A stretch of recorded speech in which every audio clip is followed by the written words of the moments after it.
नमस्कार, मैं हूं आपके साथ पूर्णिमा मिश्रा। हमारे खास प्रोग्राम क्या कहते हैं नरेंद्र मोदी में आज आपको सुनवाएंगे पीएम मोदी का वो ऐतिहासिक भाषण जो उन्होंने 12 जनवरी 2014 को गोवा में दिया था। मोदी जी ने अपने भाषण में कहा कि दुराचार, भ्रष्टाचार ये सब कांग्रेस की आदत है और उन्हें इसकी शर्म ही नहीं। ये भ्रष्टाचार को लेकर बेशर्म है। लोग मर जाएं लेकिन इन्हें अनाप शनाप बयान देते हुए जरा भी संकोच नहीं होता है। भाइयों बहनों, इस देश में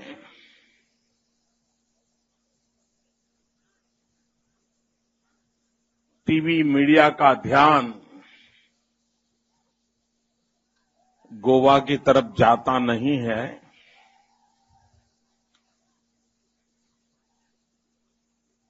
कोई दुर्घटना हो जाए तब तो गोवा की खबर देखने सुनने को मिलती है, लेकिन सादगी, शुचिता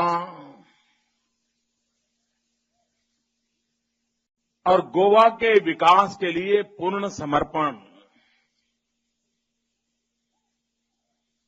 ये कोई छोटी बात नहीं है। आप सबको मैं बधाई देता हूं। आपने ऐसी सरकार चुनी है, मनोहर पर्रिकर जैसे ऐसे नेता को चुना है और इसलिए गोवा के नागरिक लाख लाख बधाई के पात्र हैं। मुझे पता चला इस रैली में आने के लिए 5 रुपया शुल्क रखा गया था। मैं पार्टी के अध्यक्ष जी का, मनोहर पर्रिकर जी का इस बात के लिए आदर करता हूं कि उन्होंने ये जो 5-5 रुपया रकम आई थी, ये सारे पैसे उस इमारत के हादसे में जो मारे गए परिवार हैं उनको समर्पित करने का निर्णय किया और उस पुण्य कार्य में मुझे भी शरीक किया। समाज के प्रति संवेदना कैसी हो, अपने यहां काम करने वाले दुखियारों के प्रति। और जब मैं टीवी पे देख रहा था उस हादसे के समय, मनोहर पर्रिकर जी खुद मैदान में खड़े रह करके एक इंजीनियर के नाते उनके पास जो कौशल्य है उसका प्रत्यक्ष उपयोग करते हुए काम में जुट गए थे। भाइयों बहनों, ये भारतीय जनता पार्टी का चरित्र है, ये भारतीय जनता पार्टी के संस्कार है। हम लोगों को पार्टी ने इस प्रकार से तैयार किया है, हम लोगों को सिखाया है कि जनता के दुख में दुखी, जनता के सुख में सुखी। और इसी बात को लेकर के भारतीय जनता पार्टी ने एक पार्टी के रूप में भी विशिष्ट छवि बनाई है और एक सरकार के रूप में भी विकास की दृष्टि से अमिट छाप छोड़ी है। कोई कल्पना कर सकता है कि आज की स्पर्धा का जो युग है, आज जो राजनीति में लेना पाना बनना, ये कांग्रेसी कल्चर की जड़ें इतनी जमी हुई है। ऐसे समय भारतीय जनता पार्टी जैसा एक दल हो जो मनोहर पर्रिकर जी जैसे सामान्य परिवार के, मुझ जैसे अत्यंत गरीब परिवार से ऐसे व्यक्ति को पार्टी नेता के रूप में पसंद करे, उनको कार्यभार दे। कुछ लोगों को ये दिखाई दे या न दे, लेकिन मैं बड़े गर्व के साथ कहता हूं कि भारतीय जनता पार्टी जैसा संगठन न होता, भारतीय जनता पार्टी जैसी चरित्र और कार्यशैली न होती, भारतीय जनता पार्टी जैसा नेतृत्व न होता, तो आज रेल के डिब्बे में चाय बेचने वाला बच्चा आपके सामने खड़ा न होता। कोई कल्पना तो करिए, ये पार्टी की सोच और ताकत क्या होगी। तो गरीब परिवार से एक बच्चे को उठा करके उसे तैयार करें, उसको सामर्थ्यवान बनाए और देश की सेवा के लिए उसे अपना नेता बनाए। भाइयों बहनों, ये इस पार्टी की ताकत है। आप हमारे शिवराज जी देख लीजिए, आप हमारे रमन सिंह जी देख लीजिए, हिमाचल के हमारे मुख्यमंत्री रहे धूमल जी को देख लीजिए। सामान्य जीवन जीने परिवारों के बच्चे निष्ठा, पवित्रता, समर्पण के साथ मातृभूमि की सेवा में लगे हैं। और आज जब स्वामी विवेकानंद जी की 150वीं जयंती का समारोह पूरे देश में हो रहा है, पिछले साल पूरे देश में अनेकविध कार्यक्रम चले। उस स्वामी विवेकानंद जी की जन्म जयंती पर आज गोवा में इतना बड़ा समागम, ये अपने आप में हिंदुस्तान के सामान्य व्यक्ति ने जो उसने मन बना लिया है, उसने जो फैसला कर लिया है, इसका ये जीता जागता सबूत है। भाइयों, देश की जनता ने कांग्रेस पार्टी को सदा सर्वदा से निकालने का मन बना लिया है।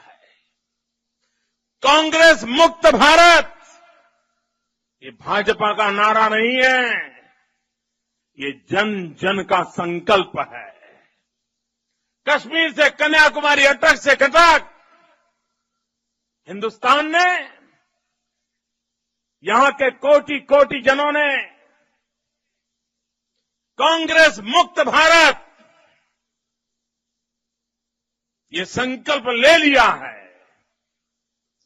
और जब मैं कहता हूं कांग्रेस मुक्त भारत, इसका मतलब है कांग्रेस नाम का एक संगठन नहीं, सिर्फ कांग्रेस पार्टी के सिर्फ नेता नहीं, कांग्रेस एक कल्चर बन गया है, एक विकृत व्यवस्था बन गई है। हिंदुस्तान की रगों में 60 साल में भिन्न भिन्न रूप में, भिन्न भिन्न दलों के माध्यम से, भिन्न भिन्न नेताओं के माध्यम से वो विकृतियां भारत की रगों में फैल चुकी है। जब कांग्रेस मुक्त भारत की बात मैं करता हूं, तब भारत को उन बीमारियों से मुक्त करना है, उन रोगों से मुक्त करना है। परिवारवाद की बीमारी हो, जातिवाद की बीमारी हो, संप्रदायवाद की बीमारी हो, प्रादेशिकवाद की बीमारी हो, ऊंच नीच की बीमारी हो, संप्रदायवाद का जहर हो, गरीबी हो, बीमारी हो, बेरोजगारी हो, ये सारे बीमारियों से मुक्ति, इसी का मतलब है कांग्रेस मुक्त भारत। ये कोई संस्था के लिए नहीं है। ये बीमारियों की जड़ें कांग्रेस के नाम से जानी जाती है। दुराचार, भ्रष्टाचार, और इनको शर्म भी नहीं है। भ्रष्टाचार को लेकर बेशर्म है। लोग मर जाएं, अनाप शनाप बना बयान देते हुए इनको संकोच नहीं होता है। अगर यही प्रवृत्ति रहेगी तो 125 करोड़ देशवासियों का क्या होगा। यह नौजवान है, मैं आपसे कुछ सवाल पूछना चाहता हूं, जवाब देंगे? पूरी ताकत से मुझे बताइए, जवाब देंगे? क्या मेरे नौजवान साथियों, आपके माता पिता को जिस प्रकार की जिंदगी जीनी पड़ी, क्या आप ऐसी जिंदगी जीना चाहते हो? पूरी ताकत से बताओ, चाहते हो? आपके मां बाप को जिन मुसीबतों को झेलना पड़ा, क्या आप उन मुसीबतों को झेलना चाहते हो? आपके मां बाप के लिए आपको बड़ा करना, आपको रोजगार दिलाने के लिए जो मेहनत करनी पड़ रही है, अपमान झेलना पड़ रहा है, क्या आप ऐसी जिंदगी स्वीकार करते हो? भाइयों बहनों, ये मुसीबतें देने वाले कौन थे? वो कौन लोग थे जिन्होंने आपकी ये परिस्थिति पैदा की? क्या उन लोगों को सजा देनी चाहिए कि नहीं देनी चाहिए? उनको हमेशा हमेशा के लिए हिंदुस्तान की राजनीति से उखाड़ फेंकना चाहिए कि नहीं फेंकना चाहिए? भाइयों बहनों, आप राजीव गांधी को याद करिए। वो पूरा समय 21वीं सदी आ रही है, 21वीं सदी आ रही है, कितना बोल रहे थे, कितना बोल रहे थे। उस समय तो नए नए टीवी आए थे, चारों तरफ 21वीं सदी आ रही है, 21वीं सदी आ रही है, इसकी धूम मची हुई थी। लेकिन क्या 21वीं सदी के अनुकूल इस देश को तैयार किया गया? भाइयों, तैयार किया गया? एक ऐसी कोशिश की गई कि जिसके कारण हमें लगे कि हां, हम 21वीं सदी में पैर रख रहे हैं। किया तो क्या किया? भाइयों बहनों, मैं उस इतिहास को दोहराना नहीं चाहता हूं, लेकिन पूरी 20वीं सदी में आजादी का वो 50 साल का कालखंड बर्बाद कर दिया गया। देश को आशा थी